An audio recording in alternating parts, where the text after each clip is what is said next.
Hello and welcome. Thank you so much for joining us live or watching the recording. We're going to talk today about the Ontario County 4-H horse program, and specifically we're going to talk about our horse bowl and hippology. So the focus that we're going to be gearing towards when we talk about horse bowl and hippology is what's called extravaganza. And this is another name for our Region 2 competition. It's very fun, and we very much encourage you to come and join with us. And we actually do 2 competitions in one day at this event. And now this only covers 2 of the 4 national events. So there's a lot packed in there. These are obviously horse bowl and hippology. Now, depending on the year, sometimes you're going to have horse bowl in the morning and hippology in the afternoon. Sometimes it's switched. Sometimes, depending on how they're running it, and if there's also dairy bowl or some other competition going, you may have some divisions will go to their horse bowl in the morning and then their hippology in the afternoon, and then the other divisions will be the opposite. You're just going to have to take what you get that day and expect to compete all day long. So you're going to want to bring a lunch and come prepared with something to do in the waiting area to keep yourself occupied. Let's start off with horse bowl. So horse bowl is a quiz bowl setting. So you have buzzers, and you're going to have a team of 4 participants that will compete against another team of 4 participants. Now, it is possible to have alternates in horse bowl, but at our regional competition, it's not very likely. We typically like to shuffle teams, and we will combine alternates to make their own teams so that everybody gets to play as much as possible. If you move Gracie, on, I'm going to interrupt you just briefly. We're not seeing your slides progress. We're just seeing it in the oh no. edit. Um, So if you stop sharing and then when you share screen, go ahead and push share your actual screen, not just share the PowerPoint. I think that'll work. share entire screen. Okay. Yep. Do we want to start the recording over? I think it'll be fine. Okay. Just keep going.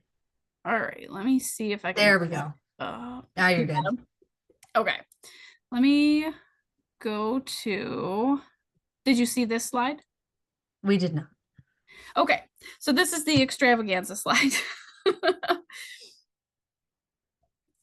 So just to go back and make sure you get the full experience, we do extravaganza, and it is the 2 competitions in one day. And these are the 2 competitions that you're going to be experiencing if you participate, which we strongly recommend you do.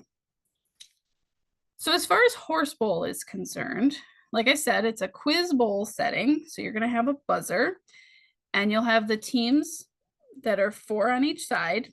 We talked a little bit about the alternates. It's not very likely at our extravaganza for Region 2 that you're going to have alternates, but it is possible depending on the number of kids that come to compete. But at states, you're going to probably have alternates if you decide to go on. The first to buzz in is the person that answers the question. Now with horse bowl, it's very important to wait to be acknowledged. Okay, so that means you buzz in, and then you have to wait for the moderator, which is the person that reads the questions, to say your name or your chair number before you speak. So that is something that you should be practicing if you want to do horse bowl, because if you say your answer before you're acknowledged, sometimes there's a warning, but it can be a deduction of points.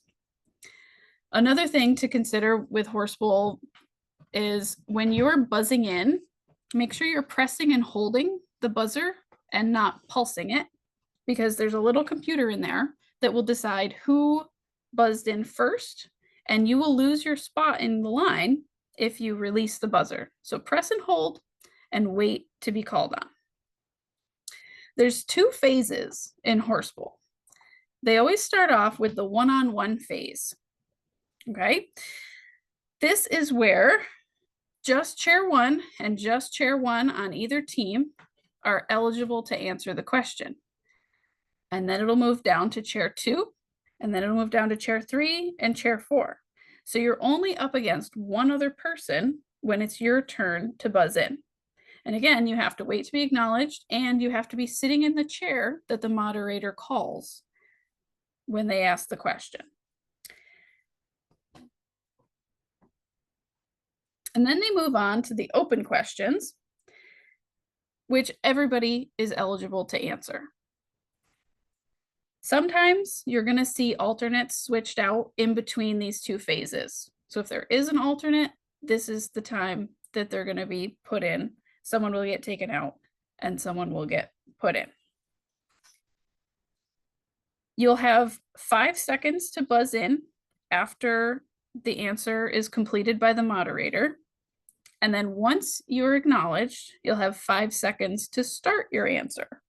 And it's very important that you start an answer because it's more points deducted if you don't say anything at all versus if you say the wrong answer. And hopefully you say the right answer. Within the open questions, there's what are called toss-ups with bonus attached.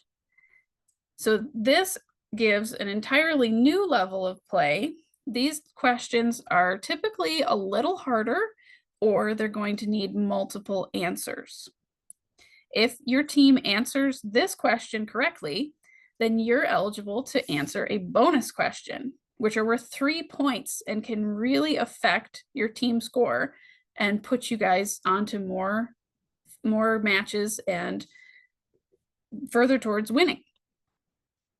So in the bonus question, your team is the only one eligible to answer, and you can confer with each other. So you can all get together, you can get out of your seat. There will be a pencil and a piece of scratch paper where you can write down answers. You need to have a designated team captain, and that person is the only person who's allowed to answer the question and actually talk to the moderator. The teammates can feed answers to the captain for the entirety of the time that you're allowed. So after the question is finished, you'll have 10 seconds to confer with each other and start writing down answers and actually begin the answer if you're the captain. And then you'll have 30 seconds to finish all of your answers. So these bonus questions usually are list type questions, and they're going to require 4 to 6 answers depending on your division. So for instance, a toss-up question could be, when judging conformation, describe what is meant by the top line of a horse. So that's a multifaceted question. So you're going to want to include that it's the withers, back, loin, and croup. So there's multiple parts to the question, which is what makes it a little bit more difficult. Okay. And then the bonus question, if you answer correctly, your team will confer and you'll get a question like this. Name 4 factors that affect hoof growth rate in horses. Now, there are a lot of things that affect hoof growth rate in horses. So you will have to write all these down and come up with 4 of them to give to the moderator. The first 4 answers that you give will be the ones that are counted. So make sure your best answers come first, because if your second answer is incorrect, but your third and fourth are correct, they still have to count that incorrect second answer and you will not get the points. So I know that seems a little bit confusing, but it's actually really fun and you get to confer all together, and this is where it really becomes a team effort. Another way that the team can really play Horse Bowl together is there's a team bonus. So this is different than a bonus question. A team bonus will apply when every member of the team answers a question correctly. So when every chair has answered a question correctly, they will have, usually it's a little piece of paper that's just taped to the desk that you're sitting at. You'll flip that little piece of paper down to indicate to the scorekeeper and to the moderator that you've answered a question correctly. And then when all 4 chairs have flipped their card down, there are additional points added to your team score. So it's in your best interest to not overpower your other teammates and let everybody answer, because then you get even more points, and you can accrue as many team bonuses as there are series of 4 questions in a match. So that's a really, really great way to add up points. Okay. Let's move on to Hippology. Hippology is super fun. So for Hippology, you're going to need to bring pencils and a clipboard because you're going to be moving around a lot. So Hippology literally means the study of horses. Anything that's related to horses could be a question. If it in any way relates to horses, it may be brought up in some part of the Hippology competition. There are 5 phases in Hippology. There's a written test, which for our regionals is roughly 25 questions for the novice division and usually 50 for juniors and seniors. These are going to be multiple choice, pick the best answer type questions. Okay, but it's essentially just a multiple choice quiz that you get to take. There are slides, which is really fun because these are multiple choice questions that come with a picture. So you'll be sat in a room with a PowerPoint type presentation going, and they will go through slides, and each slide will have a question on it. There's going to be 25 for the novice division, 35 for the juniors, and 50 for the seniors. And I believe the way we run it at our Region 2 Extravaganza is everybody stays in the same room, and the first 25 are for everyone, and then the novice get to leave. And then the next 10 are for the juniors and seniors, and then the juniors get to leave, and then the remainder are for the seniors. So you all essentially will see the same presentation. So don't be too intimidated by the slides. They're all going to be pretty fun, and some of them are actually quite comical. The third phase is horse judging. Now there is an entire competition that is just horse judging, but for Hippology, we just do it as a small portion. These are going to be primarily confirmation classes, but they will include performance classes at the higher level. Usually at regionals, it's going to be 2 classes, most likely both confirmation classes, but there's no way to tell in advance. If you move on to states, then you will see more performance classes, but you're always going to have confirmation classes. And then you move on to everybody's favorite, stations.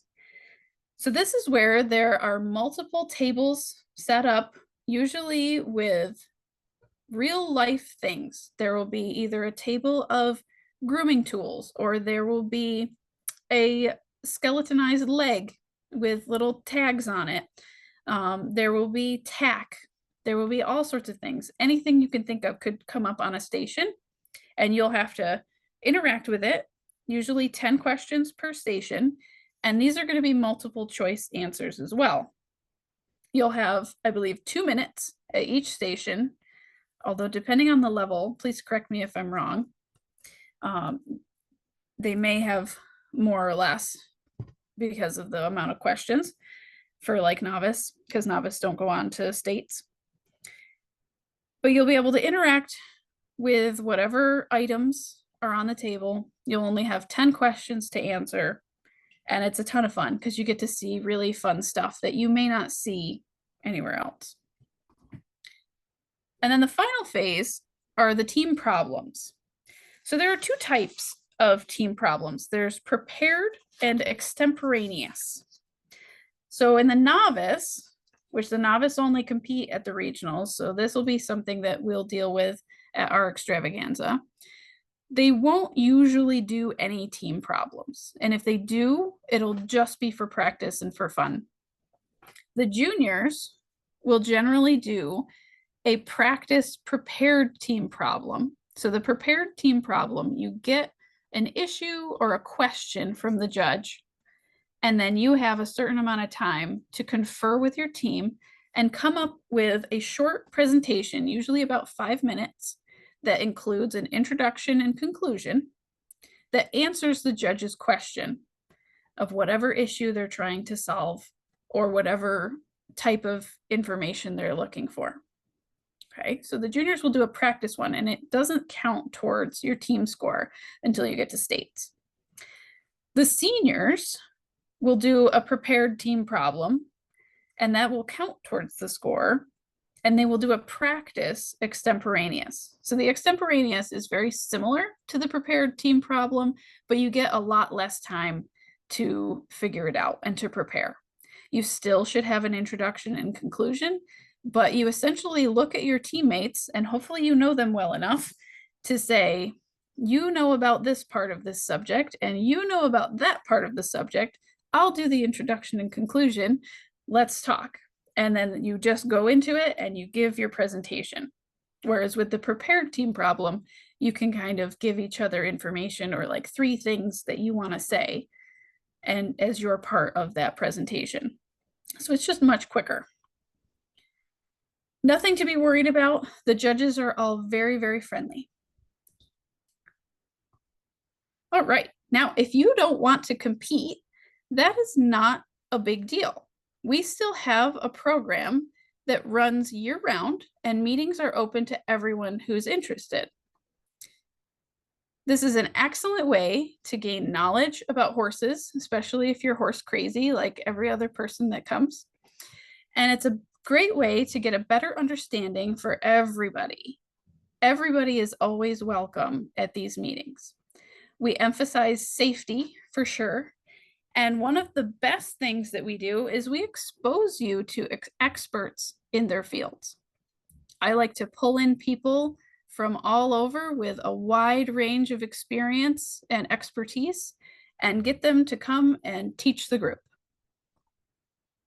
We use a lot of different methods, primarily coached discussions. These are usually led by me, and we cover a wide range of topics throughout the year. We also have guest speakers. We do clinics.